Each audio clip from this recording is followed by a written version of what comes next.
Hola, estás en Voz Dormida. Hoy exploraré algo que parece pequeño y no lo es. ¿Hasta qué punto lo que llamas realidad depende de quién la mira, de quién la cree, de quién la espera? Hablaré del placebo, del efecto observador en la física, de la mente que fabrica dolor y también lo apaga. Es un tema donde la ciencia dura y lo místico se rozan sin pedir permiso. Cuéntame en los comentarios cuánto tiempo libre tienes hoy o cómo te ha ido el día. En esta comunidad hay gente muy amable y con pensamientos muy lúcidos, y de verdad disfruto leerlos. Si el proyecto Voz Dormida te resulta valioso, tienes el enlace en la descripción para seguirlo y apoyarlo. Hay una pregunta que suena simple y no lo es en absoluto. ¿Qué separa algo que crees de algo que es cierto? Durante siglos, la respuesta parecía obvia. La realidad está ahí afuera, sólida, indiferente a lo que pienses de ella, y tu mente solo la registra como una cámara registra un paisaje. Esa imagen es cómoda. También es falsa, o al menos mucho más incompleta de lo que cualquiera quisiera admitir. Porque cuando la medicina empezó a estudiar en serio qué pasa dentro del cuerpo de alguien que cree estar recibiendo una cura, encontró algo incómodo. La creencia sola, sin ningún principio activo, dispara procesos químicos medibles, reales, con efectos en el dolor, en la presión arterial, en la respuesta inmune. Y cuando la física, por otro camino completamente distinto, empezó a mirar las partículas más pequeñas del universo, encontró algo parecido en su extrañeza. El simple hecho de observar cambia lo observado. Dos disciplinas que no se hablan entre sí, llegando al mismo borde inquietante. Ese borde es el centro de todo lo que voy a contar. No se trata de un truco mental ni de una curiosidad de laboratorio aislada. Se trata de una grieta en la idea misma de que existe un mundo fijo, terminado, esperando pasivamente a que alguien lo perciba. Tu cerebro no funciona como una cámara. Funciona más bien como un motor de predicción que arma, ajusta y corrige constantemente una versión del mundo. Y esa versión es la única realidad a la que tienes acceso directo. Lo que sientes como algo dado, inmediato, obvio, es en realidad el resultado final de un proceso silencioso que nunca se detiene. Esto tiene consecuencias que van mucho más allá de la filosofía de sillón. Si la expectativa puede curar, también puede enfermar. Si la creencia puede apagar un dolor, también puede mantenerlo encendido durante años sin ninguna herida real que lo sostenga. Y si a nivel subatómico la observación altera lo que ocurre, entonces la pregunta deja de ser exclusiva de los físicos. Empieza a rozar algo que las tradiciones místicas llevan siglos insinuando, aunque con otro vocabulario y otras intenciones. No voy a decirte que basta con pensar distinto para cambiar el mundo a tu antojo, porque esa frase es tan seductora como vacía. Lo que sí voy a mostrarte es cómo, en el nivel más íntimo, en tu propio cuerpo, y en el nivel más amplio, en cómo sociedades enteras perciben lo que consideran verdadero, la línea entre lo creído y lo real es mucho más delgada de lo que el sentido común está dispuesto a aceptar. Esa delgadez no es una debilidad del ser humano. Es, quizás, la característica más profunda de lo que significa percibir algo en absoluto. Voy a empezar por el terreno más cercano que tienes, el único que nunca abandonas ni un segundo. Tu propia percepción, ese filtro invisible que construye, momento a momento, la única versión del mundo que jamás llegarás a conocer directamente. ¿Alguna vez has notado que ves algo antes de que tu cuerpo tenga tiempo de procesarlo del todo? Ese instante mínimo, casi imperceptible, esconde algo que cambia por completo la manera de entender qué es mirar. Tu cerebro no espera que la información llegue completa desde tus ojos, tus oídos, tu piel. Se adelanta. Construye una versión probable de lo que está a punto de ocurrir y la proyecta hacia adelante, como quien apuesta antes de conocer el resultado final.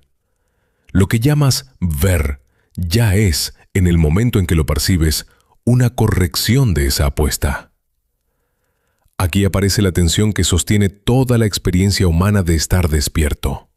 Por un lado, sientes que percibes el mundo tal cual es, sin intermediarios, de forma inmediata y directa. Por otro lado, la evidencia dice que tu experiencia consciente llega siempre con un pequeño retraso respecto a los estímulos reales. Retraso que el cerebro rellena con una simulación tan precisa que se vuelve indistinguible de lo real. No percibes el presente, percibes una reconstrucción del presente entregada con la etiqueta de ahora, para que puedas actuar sin dudar ni un segundo. El hallazgo incómodo es este. Si la percepción fuera un espejo fiel, el cerebro se limitaría a transmitir datos. Pero no lo hace.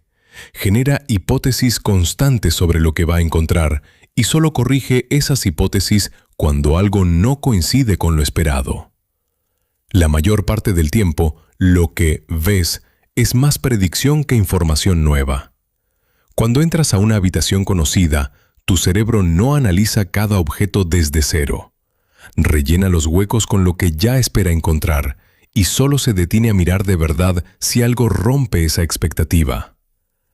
Esto explica algo que quizá te haya pasado sin darle demasiada importancia. Una persona puede jurar haber visto algo que nunca ocurrió, con total sinceridad, sin ningún intento de engañar a nadie. No miente. Su cerebro completó una escena con fragmentos de memoria, expectativa y contexto, y el resultado le llegó con la misma textura de certeza que cualquier percepción verdadera. La mentira y el error honesto de percepción no se sienten distintos desde dentro. Ese es precisamente el problema. El coste humano de esta arquitectura es doble, y conviene mirarlo de frente sin adornos. Por un lado, te permite sobrevivir en un mundo que sería insoportablemente lento de procesar si tuvieras que analizar cada detalle desde cero cada vez. Por otro lado, te vuelve vulnerable a construir versiones del mundo que se sienten absolutamente sólidas y que, sin embargo, están hechas en buena parte de expectativa, de historia personal, de atajos mentales heredados de miles de situaciones anteriores. Vives dentro de una alucinación. La diferencia entre esa alucinación y la locura clínica es que la tuya, la de cualquier persona sana, está calibrada constantemente contra el mundo, corregida sin descanso por lo que ese mundo devuelve. ¿Significa esto que no hay nada afuera, que todo es invención pura de la mente? No. Significa algo más incómodo todavía. Hay algo afuera, sin duda, pero nunca accedes a ello de forma directa, sin filtro, sin edición. Accedes a una versión trabajada, resumida, anticipada, y esa versión es tan convincente que rara vez te detienes a cuestionarla. La realidad que habitas cada día no es una copia del mundo. Es una negociación permanente entre lo que el mundo envía y lo que tu cerebro ya esperaba encontrar. Esta idea, por sí sola, ya inquieta, pero se vuelve todavía más extraña cuando se descubre que esa misma maquinaria de expectativa no solo construye lo que ves, también puede construir, a partir de una simple creencia, cambios químicos medibles dentro de tu propio cuerpo, capaces de aliviar un dolor real sin que ninguna sustancia externa haya intervenido en el proceso. Ese cambio químico tiene nombre y tiene mecanismo, y merece que lo mires con cuidado, porque desmonta una idea muy extendida. Cuando alguien recibe una pastilla sin ningún principio activo, pero cree que es un analgésico real, su cuerpo libera opioides propios, sustancias que produce el propio organismo y que actúan sobre los mismos receptores que activaría la morfina. No es que la persona deje de sentir dolor por distracción o por voluntad. Su sistema nervioso fabrica, literalmente, la química necesaria para reducirlo, activada únicamente por la expectativa de alivio.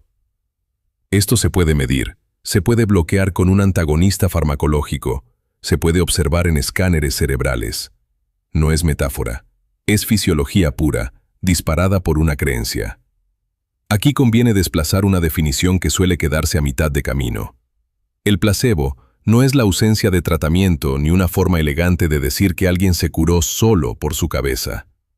El placebo es un tratamiento, con mecanismo propio, con vías neuroquímicas identificables, con efectos reproducibles en estudios controlados.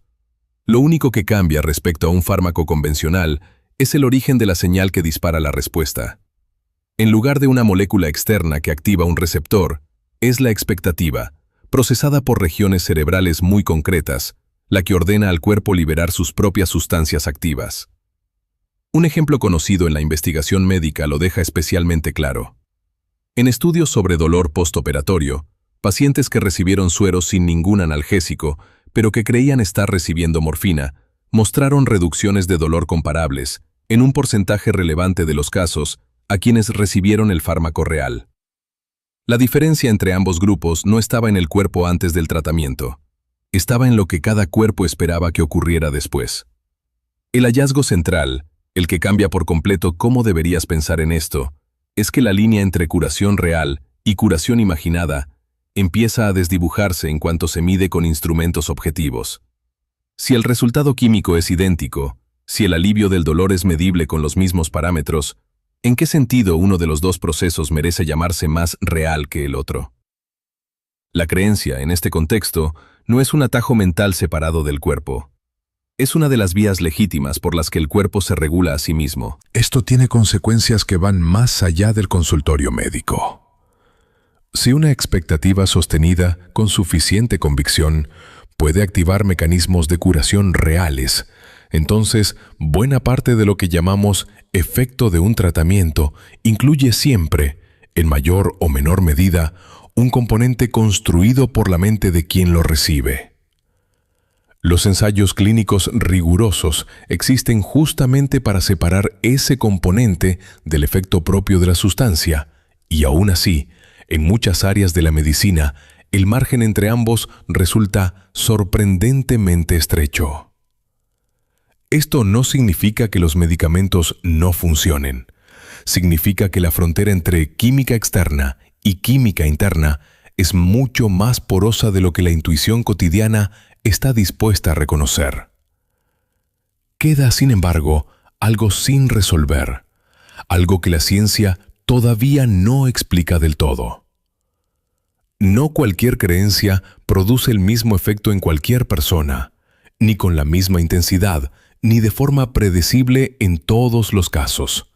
Hay variables que influyen: el contexto, la relación con quien administra el tratamiento, la historia personal de cada paciente, el ritual que rodea al acto de recibir la cura. El mecanismo está identificado, pero su magnitud exacta y por qué unas personas responden con más fuerza que otras sigue siendo un territorio abierto, incómodo, que ninguna explicación cierra del todo.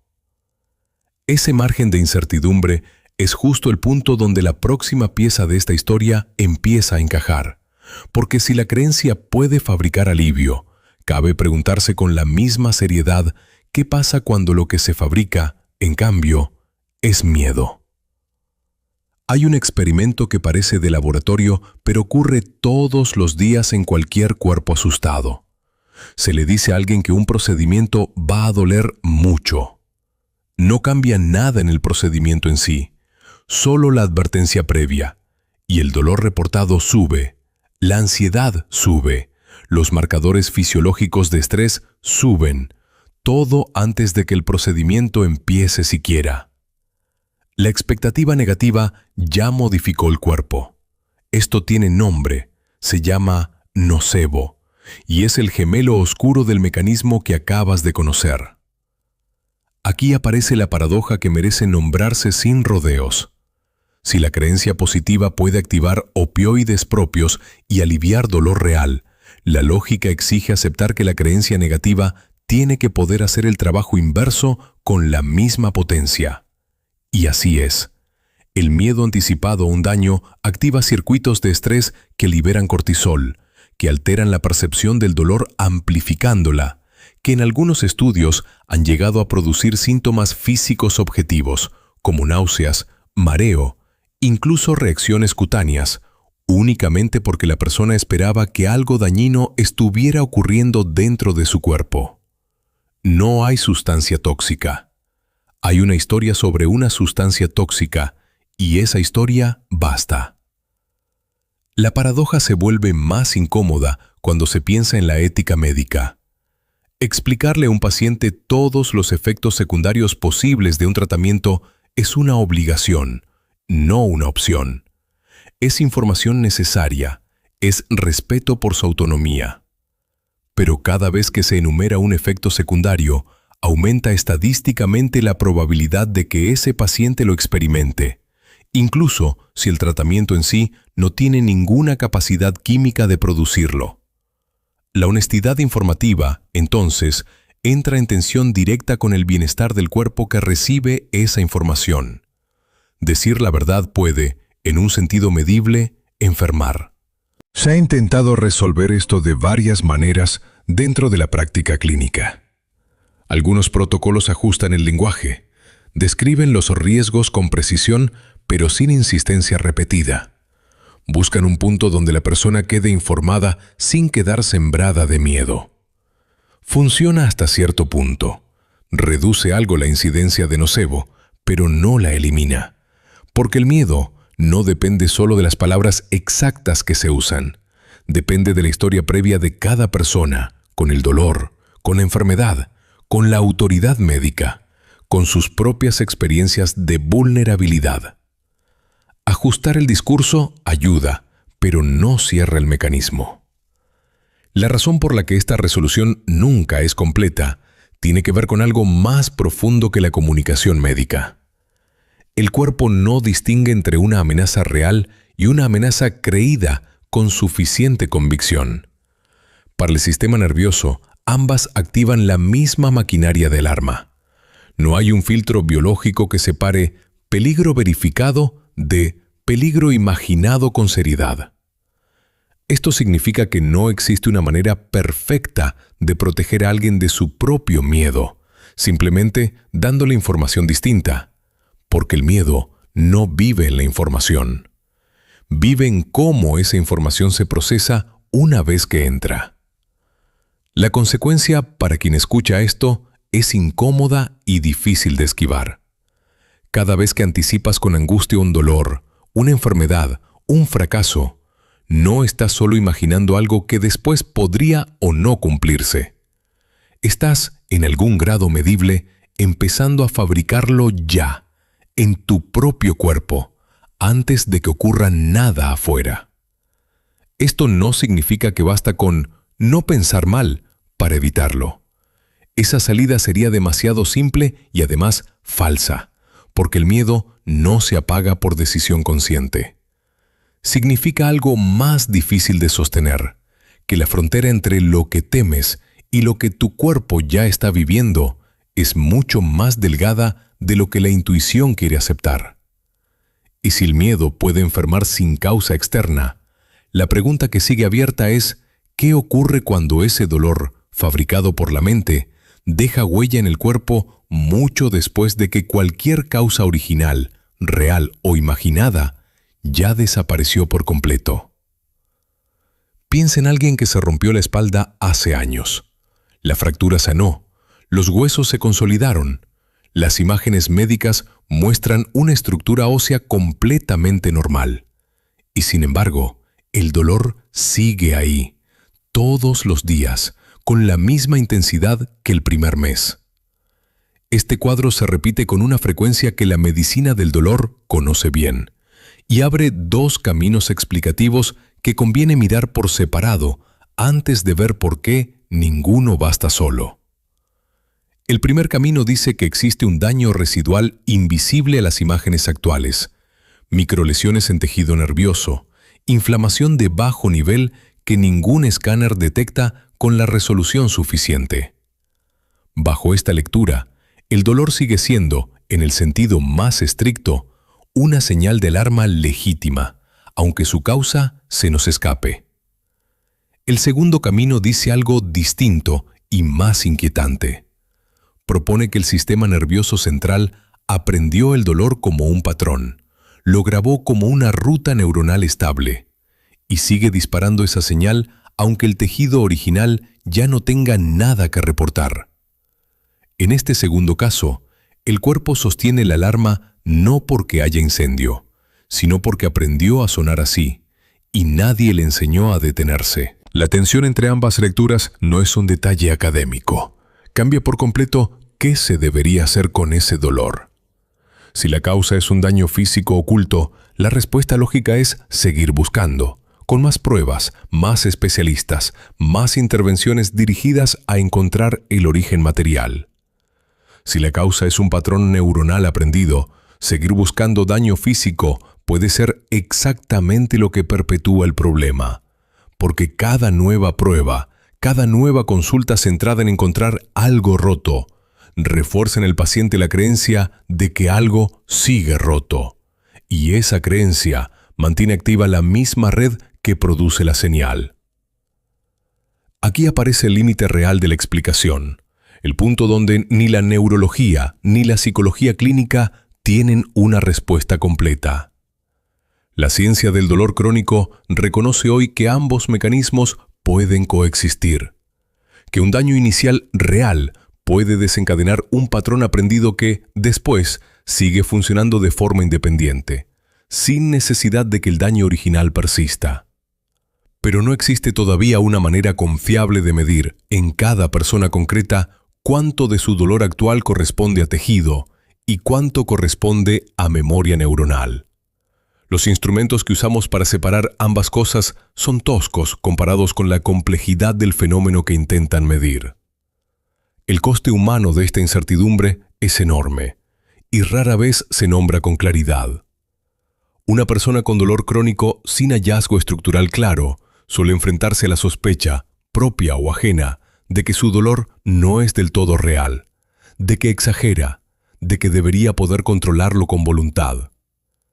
Esa sospecha añade una capa de sufrimiento sobre el dolor original, porque a la señal física se suma la vergüenza de no ser creído. Y esa vergüenza, a su vez, activa más estrés, más vigilancia sobre el propio cuerpo, más atención puesta exactamente en la zona que duele, lo cual, según lo que ya sabemos sobre cómo se sostienen estos patrones, tiende a mantener la señal encendida en vez de apagarla. La resolución parcial que ofrecen hoy los tratamientos más efectivos no busca demostrar cuál de las dos explicaciones es la verdadera, porque a menudo esa pregunta no tiene una respuesta limpia. Busca, en cambio, reeducar al sistema nervioso para que deje de interpretar como amenaza algo que ya no lo es, combinando movimiento gradual, cambios en cómo la persona piensa sobre su propio dolor y, en algunos protocolos, el mismo mecanismo de expectativa que ya conoces, aplicado de forma consciente y guiada. No es una cura garantizada y no funciona igual en todos los cuerpos, pero confirma algo que ya venía insinuándose. El dolor no necesita una herida abierta para persistir. Le basta con una creencia suficientemente arraigada sobre esa herida. Y si el cuerpo puede sostener una alarma durante años sin ningún incendio real detrás, entonces la pregunta que queda pendiente es todavía más incómoda, porque empieza a tocar no ya el cuerpo, sino quién exactamente está mirando y desde dónde, cuando alguien cree estar observando su propio dolor desde fuera. Quien mira su propio dolor desde fuera asume algo que rara vez se examina: la existencia de un observador neutral dentro de sí mismo, una especie de testigo limpio que registra la realidad sin deformarla. Esa suposición no es un detalle menor de la experiencia cotidiana. Es la base sobre la que se sostiene casi todo lo que llamamos sentido común. Confiamos en que hay un yo que ve, y que ese yo ve las cosas más o menos como son. La ciencia de la percepción lleva décadas mostrando que esa confianza descansa sobre arena. La afirmación, a esa escala, suena casi filosófica, casi abstracta, del tipo que se discute en un aula y luego se olvida al salir en la calle. Pero se vuelve concreta en cuanto se examina un solo instante de percepción cualquiera. Dos personas escuchan la misma frase dicha por la misma voz, en el mismo tono, y una la recibe como una crítica y la otra como un comentario neutro. No hay dos frases distintas, no hay dos tonos distintos. Hay un solo estímulo físico, idéntico para ambos oídos. Lo que cambia es lo que cada sistema nervioso hace con esa señal antes de que llegue a convertirse en algo consciente. Una historia previa con el rechazo, una expectativa de conflicto, una fatiga acumulada. Cualquiera de esos factores ya editó la frase antes de que la persona supiera que estaba escuchando algo. Ahí aparece la ruptura entre la escala grande de la afirmación y el caso pequeño que la sostiene. Si de verdad no existe un observador neutral, entonces la distancia que sentimos entre lo que pasó y lo que yo interpreté que pasó es una ilusión de orden, una forma que la mente usa para poder actuar con la sensación de estar tratando con hechos sólidos. Esa distancia casi nunca es real. Lo que llega a la conciencia ya viene procesado, filtrado, coloreado por capas de memoria, de estado de ánimo, de expectativa. Y ese procesamiento no ocurre después de percibir, ocurre dentro del acto mismo de percibir. No hay un momento puro anterior a la edición. La edición es la percepción. Esto no significa que el mundo exterior no exista o que todo sea invención personal. Sería un salto injustificado y además falso a la luz de cómo funciona realmente el cerebro. Significa algo más preciso y más incómodo, que cada persona construye una versión editada de ese mundo y que vive dentro de esa versión con la certeza absoluta de estar viendo el original. La certeza es lo que engaña, no la percepción en sí. Nadie experimenta su propia edición como edición.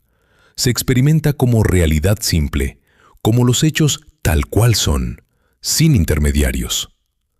Sistémicamente, esto cambia por completo lo que significa estar en desacuerdo con otra persona.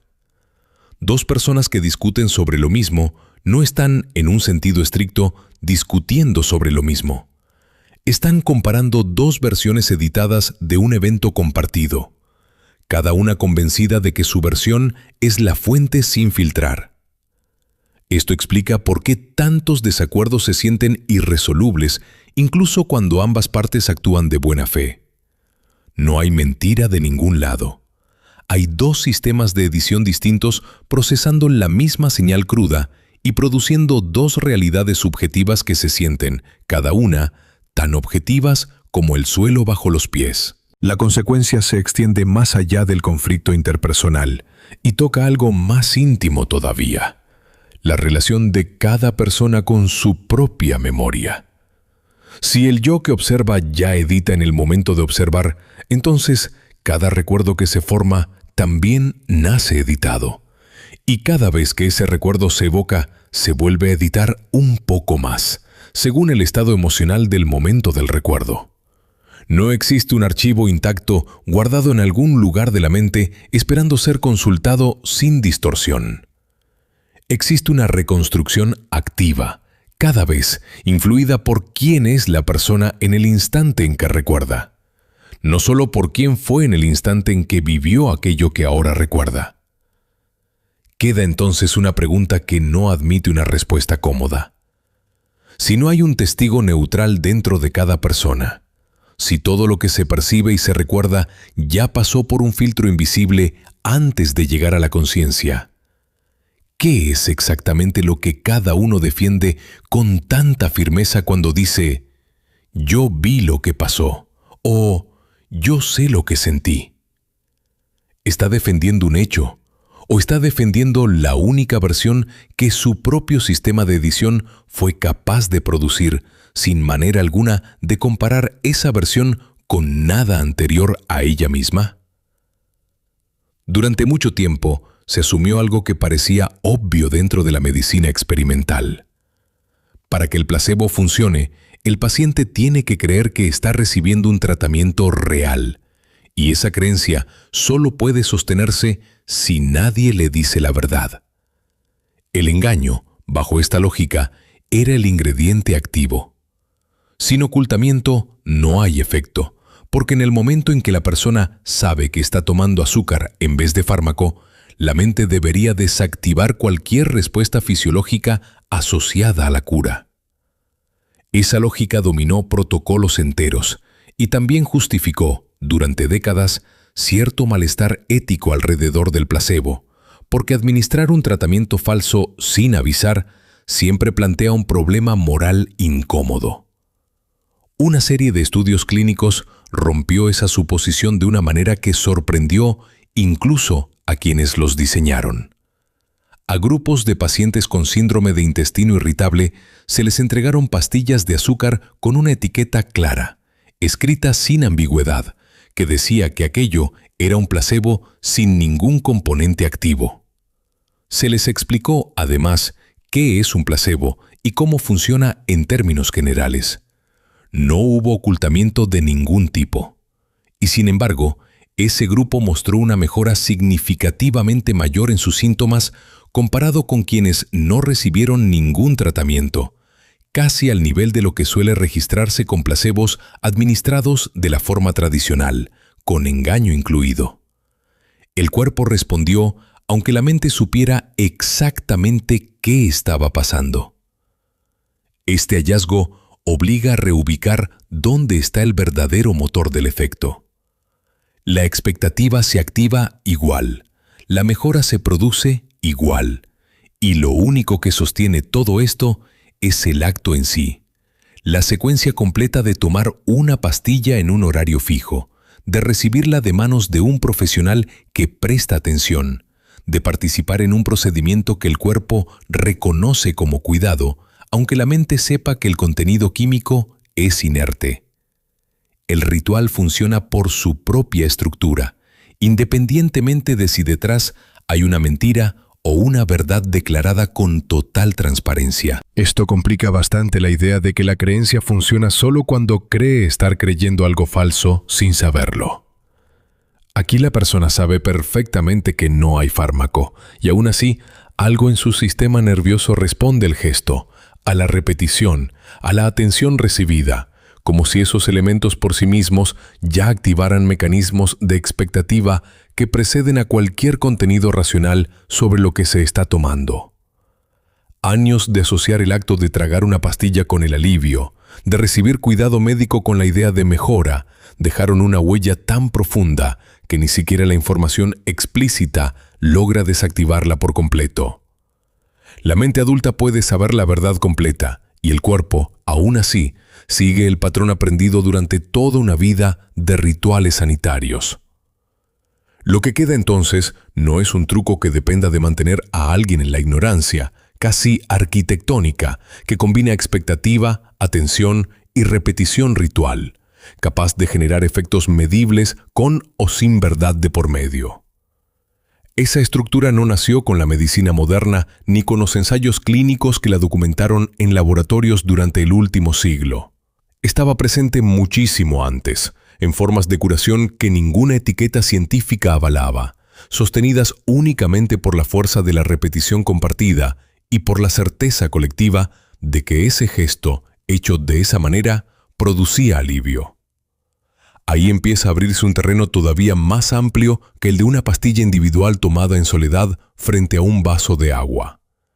Mucho antes de que existiera una etiqueta clínica para el efecto placebo, ya existían comunidades enteras que curaban con procedimientos que hoy reconoceríamos como su ancestro directo. Un curandero que impone las manos, un chamán que recita una fórmula fija durante horas, una comunidad entera que se reúne alrededor de un enfermo para cantar la misma melodía noche tras noche. En ninguno de esos casos existía un compuesto activo comparable a un fármaco moderno. Lo que sostenía la práctica era otra cosa, una arquitectura de expectativa compartida, construida con repetición, con autoridad simbólica y con la certeza colectiva de que aquel gesto, hecho exactamente de esa manera, producía alivio. El punto de intersección con la medicina contemporánea es más directo de lo que parece a primera vista. En ambos casos, el mecanismo depende de tres elementos que se repiten casi sin variación a lo largo de culturas que nunca tuvieron contacto entre sí. Alguien con autoridad reconocida ejecuta un procedimiento formal. La persona enferma participa con expectativa activa de mejora, y el entorno entero refuerza esa expectativa con su sola presencia. Un ensayo clínico moderno con pastillas de azúcar etiquetadas no inventó nada nuevo. Simplemente aisló en condiciones controladas un mecanismo que las prácticas curativas tradicionales llevaban usando desde mucho antes de que existiera el método experimental para medirlo. Hay una diferencia que conviene nombrar sin adornarla. La medicina tradicional nunca necesitó explicar el mecanismo fisiológico para que funcionara. Nadie hablaba de opioides endógenos, de dopamina liberada por expectativa, de circuitos neuronales que anticipan alivio antes de que el alivio llegue. La comunidad simplemente sabía, por generaciones de observación acumulada, que ciertos rituales producían ciertos resultados en ciertas personas, y transmitía ese conocimiento práctico sin necesidad de comprender su base química. La ciencia moderna llegó después a nombrar los mecanismos, pero llegó tarde respecto a la práctica misma, que ya funcionaba con una eficacia medible siglos antes de que alguien pudiera explicarla en un laboratorio. Lo que queda sin resolver es más incómodo de lo que parece. Si el ritual tradicional producía alivio real, medible en términos de reducción de síntomas y de percepción subjetiva de dolor, entonces la frontera entre lo que llamamos medicina legítima y lo que descartamos como superstición se vuelve mucho menos nítida de lo que la mentalidad moderna quisiera. No se trata de afirmar que un canto puede curar una infección bacteriana. Sería absurdo y peligroso sugerirlo. Se trata de reconocer que buena parte del alivio subjetivo, del dolor percibido, de la ansiedad asociada a estar enfermo, respondía y sigue respondiendo a esa misma arquitectura de expectativa compartida, funcione o no haya detrás una molécula activa. La relevancia para el presente es más cercana de lo que uno tiende a suponer al escuchar hablar de rituales antiguos como si pertenecieran a un pasado ya superado. Cada vez que un sistema de salud moderno reduce la consulta médica a un trámite de minutos, sin contacto sostenido, sin ese componente de atención ritualizada que las prácticas tradicionales cultivaban durante horas, se está perdiendo parte del mecanismo que generaba alivio incluso antes de que actuara cualquier fármaco. La bata blanca, el estetoscopio, la sala de espera ordenada, el tiempo dedicado a escuchar, todo eso forma parte de un ritual contemporáneo que cumple, aunque nadie lo diga en voz alta, exactamente la misma función que cumplía el canto colectivo alrededor de un enfermo hace 1000 años. Cuando ese ritual se erosiona por prisa o por falta de recursos, no solo se pierde cortesía, se pierde una parte medible del efecto curativo. Y aquí aparece algo que trasciende el consultorio individual. Si comunidades enteras podían generar expectativa compartida capaz de alterar la experiencia física de sus miembros, entonces la pregunta que se abre no es solo médica. Es una pregunta sobre el poder de cualquier grupo humano para fabricar, mediante repetición y autoridad simbólica, una realidad vivida como cierta por quienes participan en ella, mucho más allá del terreno de la salud. Ahí está la bisagra que conviene mirar de cerca. Un grupo de personas se reúne frente a una pantalla. Escucha la misma noticia repetida con la misma entonación durante días. Y algo empieza a cambiar en su cuerpo antes incluso de que verifique un solo dato. No hace falta que la información sea falsa para que el mecanismo se active. Basta con la repetición, con la autoridad percibida de quien habla, con la sensación de que todos alrededor están recibiendo el mismo mensaje al mismo tiempo. Esa combinación ya es suficiente para producir un efecto medible en el ánimo colectivo, en los niveles de ansiedad reportados, en decisiones económicas que millones de personas toman casi de forma simultánea sin haberlo discutido entre sí. Ese pequeño mecanismo, visto de cerca, no es distinto del que sostiene el placebo o el ritual curativo tradicional. Lo que cambia es la escala y el objetivo. En la consulta médica, la expectativa se dirige hacia el alivio de un cuerpo individual. En el espacio público, la misma arquitectura, expectativa compartida, más autoridad simbólica, más repetición constante, se dirige hacia la percepción de una sociedad entera sobre lo que es verdadero, lo que es peligroso, lo que merece miedo o lo que merece confianza. La estructura es idéntica. El curandero se convierte en portavoz oficial, en algoritmo de recomendación, en titular que se repite hasta volverse familiar. El paciente se convierte en ciudadano, en usuario, en votante.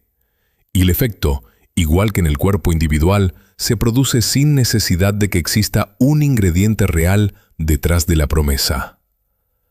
Aquí el principio estructural se vuelve más visible todavía.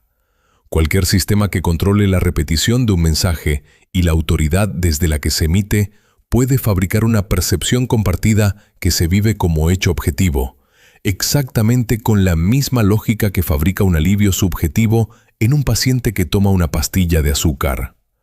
No hace falta mentir sobre datos concretos para lograrlo. Basta con decidir qué se repite, con qué frecuencia, con qué tono y desde qué posición de autoridad. La creencia colectiva se construye con los mismos materiales que la creencia individual, solo que a una escala donde el efecto no se mide en un cuerpo, sino en el comportamiento simultáneo de millones. La prueba de este principio aparece con particular claridad en los momentos de crisis, cuando la información cambia rápido y la ansiedad colectiva necesita algún relato estable al que aferrarse. En esos momentos, la expectativa compartida se vuelve más maleable, más receptiva a cualquier fuente que hable con la confianza suficiente para parecer autoridad.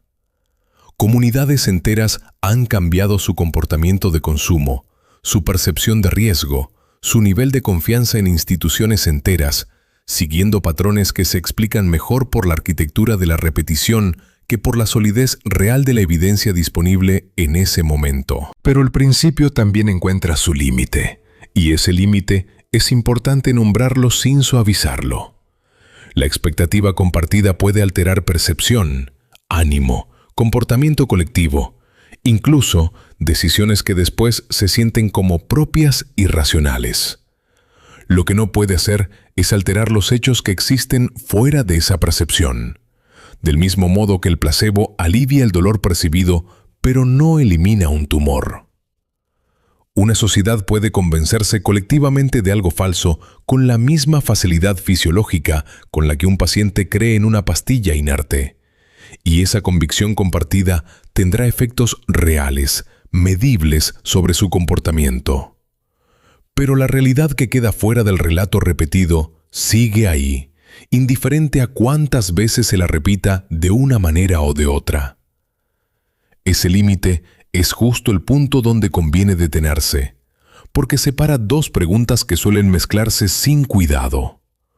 Una cosa es preguntar ¿qué puede la creencia compartida sobre la experiencia de quienes la sostienen? Otra muy distinta es preguntar ¿qué puede esa misma creencia sobre lo que existe más allá de cualquier mente que lo observe? La primera pregunta ya tiene bastante evidencia acumulada. La segunda empieza a tocar un terreno donde ni la psicología social ni la medicina tienen la última palabra, y donde hace falta mirar hacia otro tipo de observación completamente distinta, mucho más pequeña en escala, pero infinitamente más extraña en sus implicaciones. Hay un experimento mental que casi todo el mundo ha escuchado nombrar sin haber entendido nunca del todo su peso real.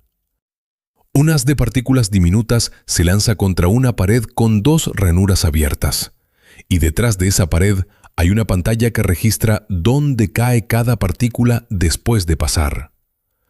Si nadie observa por cuál ranura pasa cada una, el patrón que se forma en la pantalla es el de una onda, líneas claras y oscuras alternadas, como si cada partícula individual hubiera atravesado ambas ranuras a la vez y hubiera interferido consigo misma.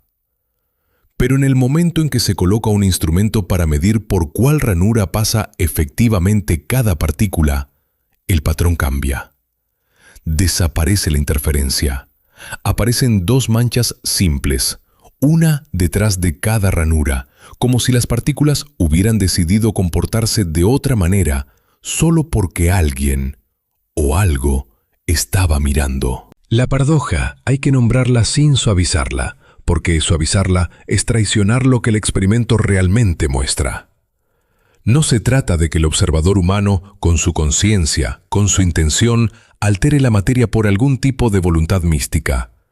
El instrumento de medición no necesita ojos ni pensamiento.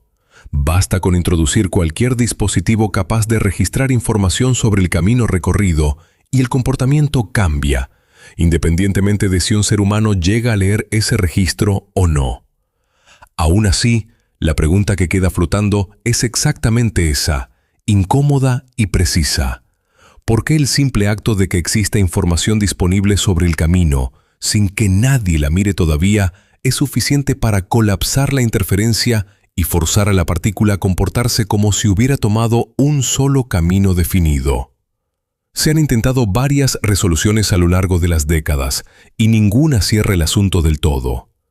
Una corriente sostiene que la partícula no tiene un camino definido hasta que la medición ocurre, que antes de eso existe una superposición real de posibilidades simultáneas, y que el acto de medir no revela un estado oculto, sino que lo crea en ese mismo instante.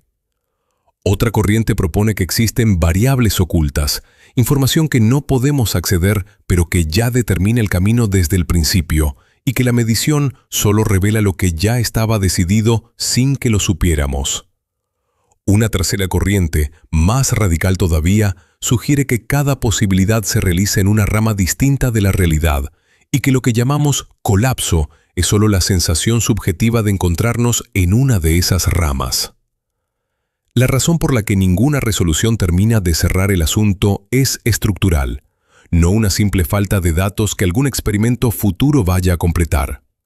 Cualquier intento de comprobar cuál de esas interpretaciones es la correcta requeriría observar el sistema antes de que la observación misma lo altere, y eso es exactamente lo que el fenómeno prohíbe por definición. Estamos ante un caso donde el instrumento de investigación forma parte inevitable de lo investigado, y no hay manera conocida de rodear ese obstáculo desde dentro del propio marco experimental. Cada científico que se ha acercado al problema termina chocando con la misma pared. Mirar cambia lo mirado, y no existe una posición neutral desde la cual comprobarlo sin mirar. Lo que esto significa para ti, aunque suceda a una escala que jamás percibirás directamente con los sentidos, es más profundo de lo que parece a primera vista.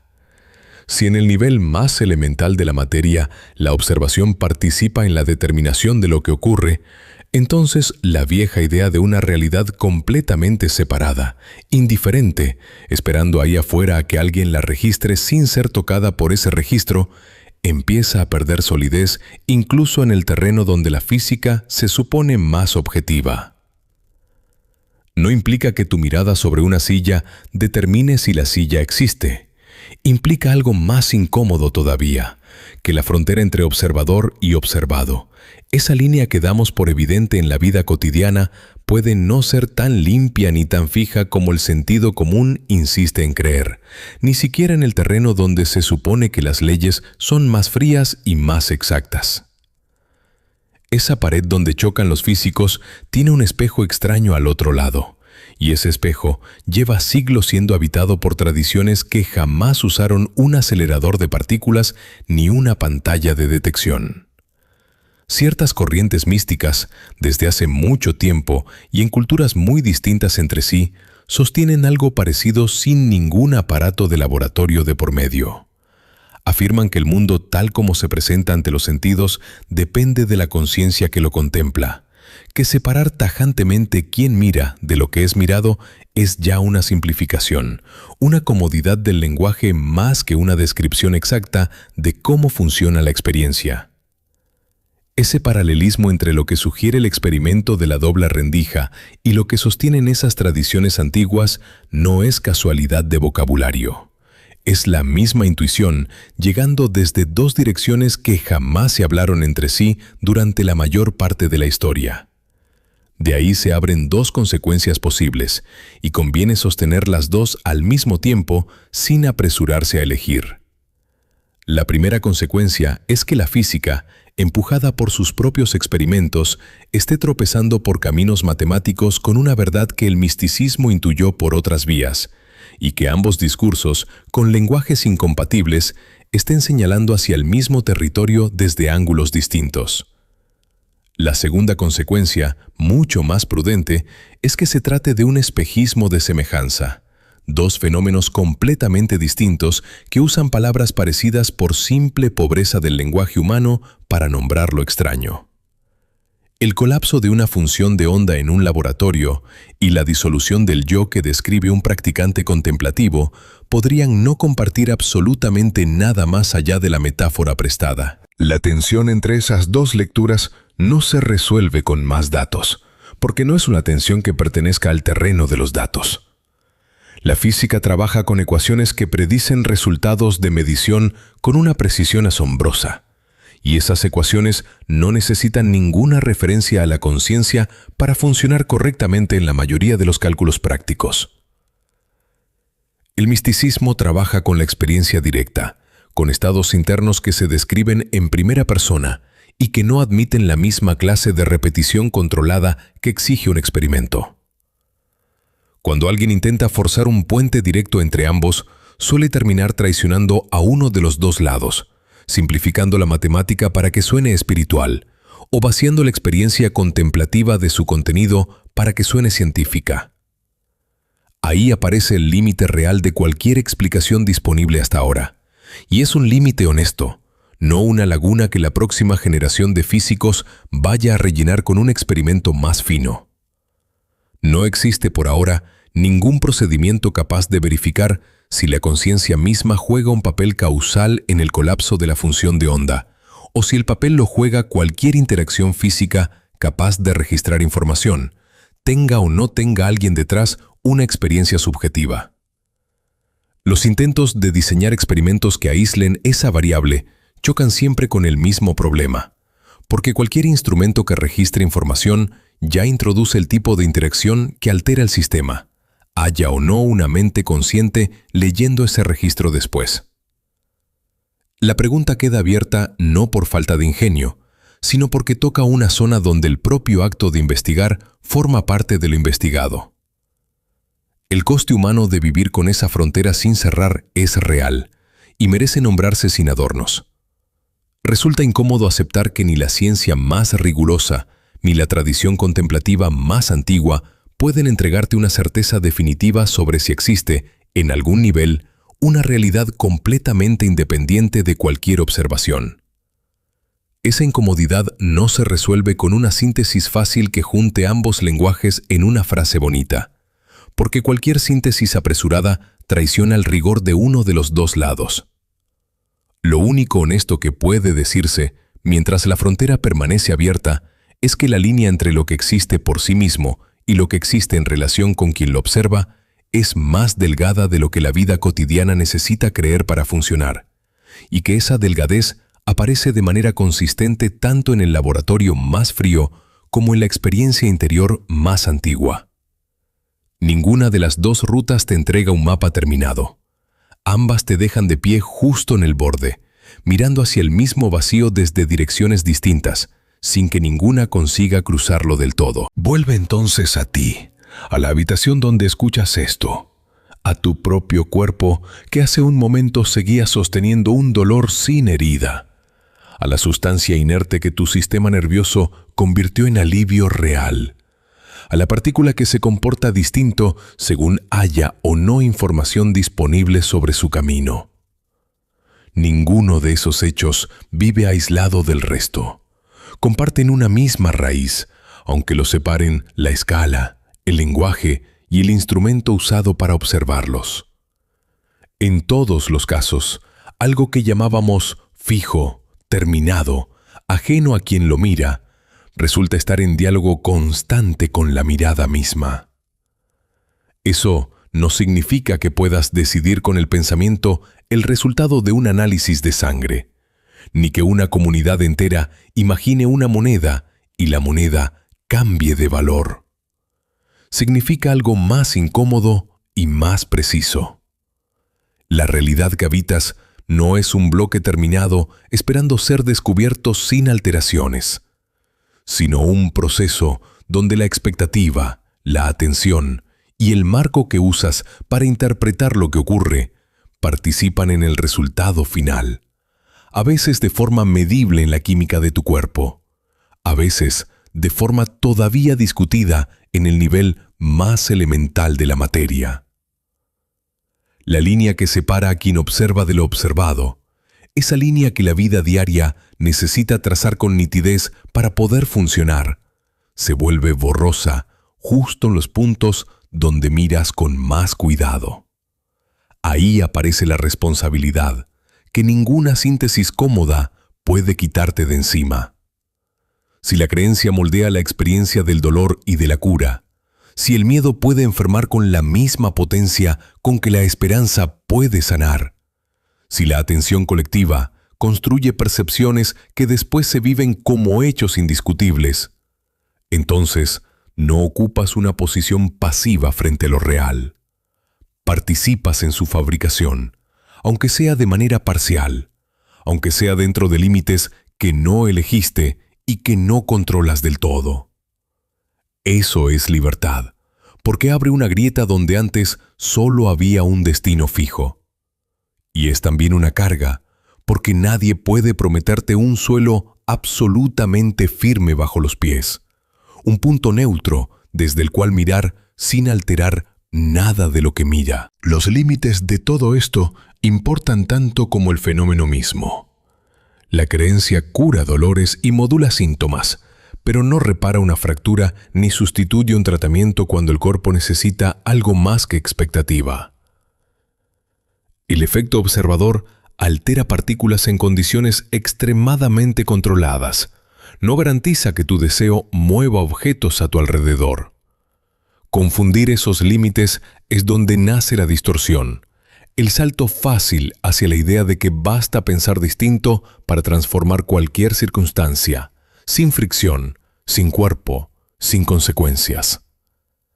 Ese salto traiciona lo que la evidencia realmente sostiene y suele terminar culpando a quien sufre de no haber creído lo suficiente, lo cual es quizás la distorsión más cruel de todas las que nacen de esta idea. Lo que queda, si repasas el recorrido completo sin apresurarte a cerrar nada, son unas pocas certezas modestas pero firmes. Que tu cerebro construye la realidad que percibes en lugar de copiarla sin filtro. Que la expectativa produce cambios químicos reales, para bien y para mal, dentro de tu propio cuerpo. Que el ritual y la creencia compartida han sanado y también han manipulado según quien sostenga las riendas de esa expectativa colectiva. Que en el nivel más pequeño de la materia, mirar parece formar parte de lo que ocurre, no quedarse fuera de ello. Y que ni el laboratorio más frío ni la tradición contemplativa más antigua han logrado, hasta ahora, entregar una respuesta cerrada sobre si algo existe de manera absolutamente independiente de todo observador. Con esas certezas modestas y esa frontera sin cerrar, la pregunta que abrió este recorrido sigue exactamente donde estaba, viva, sin resolver, esperando que tú decidas qué haces con ella la próxima vez que tu cuerpo, tu miedo o tu esperanza construyan, sin pedirte permiso, un pedazo de tu realidad. Buenas noches.